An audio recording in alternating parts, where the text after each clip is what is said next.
Welcome to my channel. বন্ধুরা তোমরা সবাই কেমন আছো? আশা করি ঠাকুরের আশীর্বাদে ভালো আছো। তো আর দেরি কেন, ব্লগস অ্যান্ড দোলন চ্যানেলে তোমাদেরকে সুস্বাগতম। আজকে ছাদে উঠে আমার ব্লগ ভিডিওটা আমি শুরু করলাম। তো ছাদে উঠলে এই ফুলগুলোর দিকে তো আমার নজর যায়, তো এই ফুলগুলোর ভিডিও না করলেও নয়। তো এত ভালো লাগে এই ফুলগুলো দেখতে। তো আমি সকাল সকাল আজকে কাজ সেরে স্নান করে নিয়েছি। তো স্নান করে জামা কাপড়ও কেচে নিয়েছি, দিয়ে আজকে আমার ভিডিওটা আমি স্টার্ট করেছি। তো কি অবস্থা বেলি ফুলের গাছটার! তো একবার দেখো বন্ধুরা, কালকে রাত্রেবেলা এমন জলঝড় হয়েছে, বেলি ফুলের গাছটা ছাদের ধার থেকে পড়ে গেছে।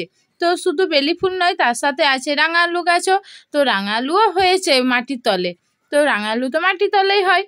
তো এই বেলি ফুলগুলো কতগুলো আমি তুলে নেব ঠাকুরকে পুজো দেওয়ার জন্য, আর কতগুলো গাছে রাখবো, কারণ বেলি ফুলের সুগন্ধটা এত ভালো লাগে আমাদের। তো তোমরা দেখতে থাকো আমার ভিডিওটা। আজকে রান্না করেছি মাছ ভাজা আর মাছের ডিম, আর তার সঙ্গে আছে আলু পোস্ত, আর তার সঙ্গে কি আছে বলো তো, তার সাথে আছে মুগের ডাল, আর মাছের ঝাল। তো আর মাছের ডিমগুলো কতগুলো হচ্ছে, মাছের ডিমের পকোড়া করছি পেঁয়াজ দিয়ে। আর দুপুরে খাওয়া দাওয়া করার পর একটু ঘুমিয়ে পড়েছিলাম। তারপর সন্ধ্যেবেলা আমার ছোটো ননদ তার ছেলেকে নিয়ে আসলো। তো বললো চলো মদন মোহনের 24 পর দেখতে যাবো। তো আমরা তার জন্য তোমাদের দাদা ভাই, আমি আর আমাদের মানা আর ওর মা, আমরা চারজনে মিলে 24 পর দেখতে বেরিয়েছি।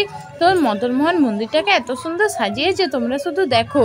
তো আমার তো দেখে খুব ভালো লাগছে। তো আমরা একারা যাইনি বন্ধুরা, তোমাদেরকেও নিয়ে আছি, চলো আমাদের সাথে মদন মোহনের 24 পর তোমরাও দেখবে।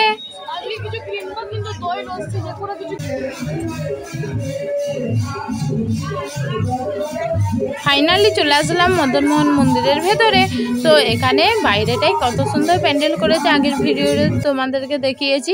তো এখানে গৌরনিতাইয়ের মানে 24 পর হচ্ছে। তো গৌরাঙ্গ মহাপ্রভু আছে বড় বড়, আবার ছোট ছোটও আছে। তো দেখতে তো দারুণ লাগছে। তো আমরা এখানে পয়সা দিয়ে প্রণাম করলাম ঠাকুরকে।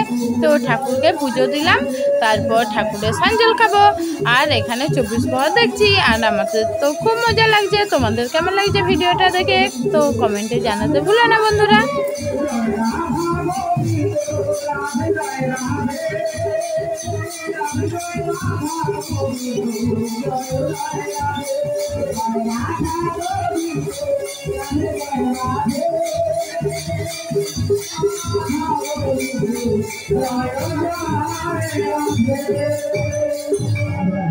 তারপর আমার ছোট ননদ আর আমি দুজনে মিলে একটা ছবি তুললাম। তো তারপর দেখছি চারিদিকটা ঘুরে দেখছি কত ভিড় হয়েছে। আজকে 2 দিন ছিল 24 প্রহরে। আর এই মদন মোহন মন্দিরের চারিদিকটাই দেখো একবার, কি সুন্দর ঠাকুর বসেছে রাধাকৃষ্ণ। তো রাধাকৃষ্ণ আছে, কিন্তু রাধাকৃষ্ণের অনেক নাম, মদন গোপাল জিউ, তারপর মদন মোহন। তো তাই আমরা দেখলাম আর ঠাকুরকে প্রণাম করলাম, সাঞ্জল খেলাম। আর তোমাদের দাদা ভাই, এই যে এখানে একজন বন্ধু ছিল তোমাদের দাদা ভাইয়ের, তো তার সঙ্গে গল্প করছিল। তো তারপর আমরা সবাই সাঞ্জল খেয়ে ঠাকুরকে প্রণাম করে কলে হাত ধুয়ে নিয়েছি। আর এরপর আমরা একটু মেলা তোলা দিয়ে ঘুরবো।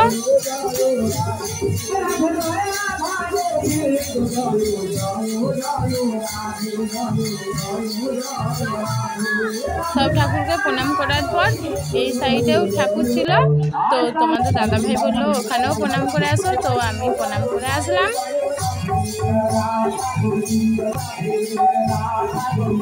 তারপর মদন মোহনের মন্দিরটার চারিদিকটা 3 বার ঘুরতে হয়। তো ঘুরে নিলাম। তো এত সুন্দর সাজিয়েছে, একবার দেখো লাইটের মানে এত সুন্দর লাইটিং করেছে। তো আমরা 3 বার ঘুরতে থাকি, আর তোমরা আমার ভিডিওটা দেখতে থাকো। আর এইটা হলো ভোগঘর। তো মদন মোহনের ভোগ রান্না হয় এইখানে।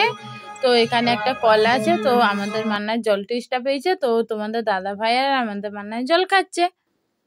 তারপর মেলা টলা ঘুরে বট গাছের তলে দেখো হনুমানজির মন্দির আছে। তো এখানে প্রণাম করলাম, আর ভিডিওটা এখানেই শেষ করলাম। আমার ভিডিওটি কেমন লাগলো কমেন্টে জানাবে। Thank you for watching my video.